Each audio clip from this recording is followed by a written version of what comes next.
I stood in a room that smelled like betrayal masked with expensive polish. The oak table stretched between us, heavy with silence.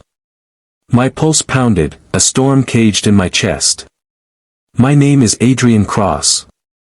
I'm 33 years old, and most days you can find me grinding coffee beans and scrubbing tables in my little Spokane café, Harbor Flame, named after the quiet warmth of my late mother. But on that morning, I wasn't behind the counter of my shop. I was trapped in a world of tailored suits, sharp smiles, and old grudges. The kind of room where verdicts are delivered without a jury, where the weight of legacies crushes more than it builds. Across from me sat a woman who had spent nearly 2 decades chiseling me out of my father's life, Vivian, with her sapphire rings glittering like warning lights, and her practiced smile sharp enough to cut glass. She was certain she'd won long before the lawyer even opened his folder. After all, she had always believed my father's empire belonged to her and her children. For years, I told myself I'd walk away with nothing but scars. But when the lawyer cleared his throat, what I thought I knew began to burn away like paper touched by fire. This wasn't my world. These sleek offices filled with polished mahogany, marble floors, and the faint tang of legal jargon didn't belong to me. I belonged where steam rose from espresso cups and roasted beans clung to my clothes, where regular customers felt more like family than my own blood.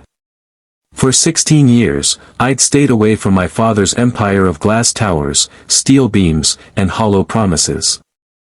I loved my dad once, deeply, but Vivian made sure I was a stranger in his shadow. As I sat there, watching her perfectly painted lips curve into that smug smile, I thought back to a time before everything fractured. When I was 6, life felt like a golden summer evening.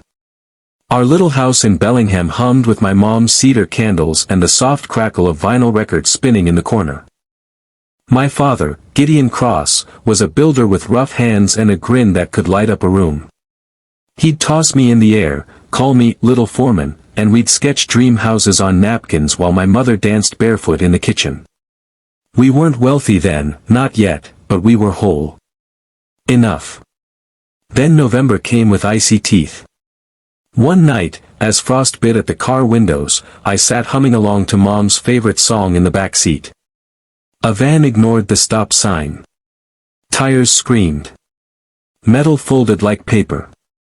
My arm burned as glass cut deep. And then, silence. When I woke in the hospital, Dad's face was gray with grief. His voice broke as he whispered the words that shattered my world.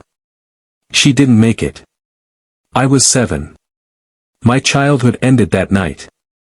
Dad buried himself in blueprints and contracts. I buried my tears in silence. For a while, we clung to each other, 2 shadows bound by loss. Then, when I was 11, Vivian swept in like a storm disguised as silk. I met her at a waterfront restaurant. She leaned down, asked about my grades, my hobbies, my dreams. But her eyes, those cold, calculating eyes, didn't see me.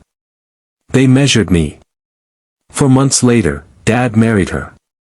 Our home changed. Mom's cedar candles were tossed out, replaced by sterile orchids. Her warm sketches disappeared, swapped for sharp-edged sculptures. Vivian's voice carried through the halls, smooth but always laced with judgment. When her children, Elias and Clara, arrived, I became invisible. Every laugh, every milestone belonged to them. Dad's joy shifted like the sun, and I was left in the shadow. By 14, her words cut like blades. "Adrian, you could at least try to belong." Or, "Clara's already more poised than you. Watch her." Each jab shoved me further into silence. At 19, I packed a backpack and walked out. I traded chandeliers for a narrow attic above a bar in Spokane. The air smelled of whiskey and stale smoke, but it was freedom. I worked nights, studied business during the day, and poured everything into building Harbor Flame. A modest café with wooden tables, fairy lights strung across the ceiling, and a sketch of Mom framed by the register. It was mine. Real. Untouched by Vivian's claws. Dad's calls came occasionally, heavy with guilt, but Vivian's shadow always loomed. I told myself I didn't need him. I didn't need any of them. Then one gray March morning, while scrubbing mugs before opening, my phone rang. A stranger's voice, "Mr. Cross, your father is in critical condition." The coffee mug slipped, shattering.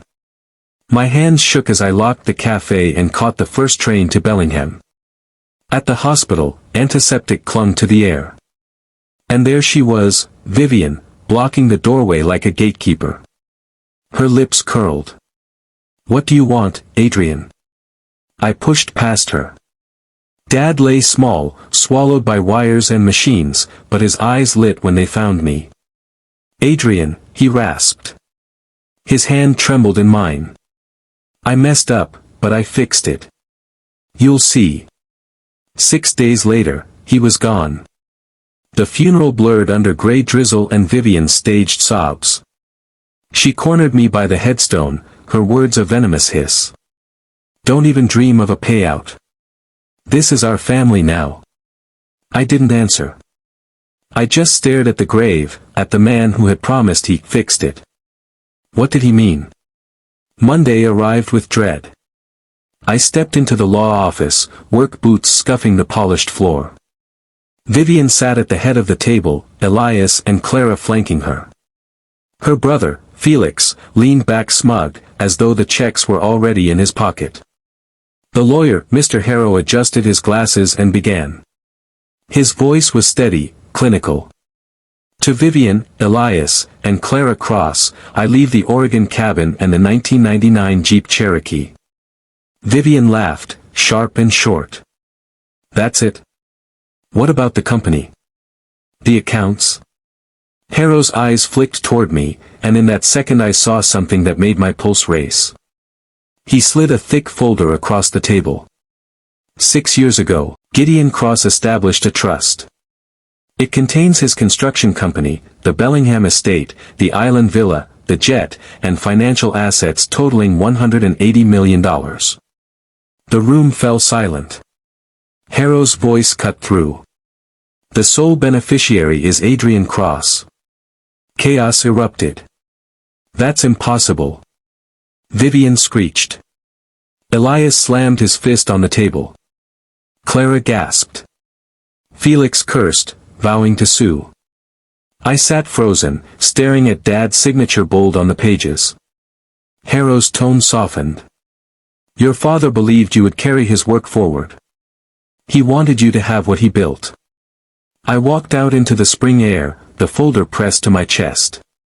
My mind was a storm, grief and gratitude colliding. Dad had seen me. Even when I thought I was invisible, he saw me.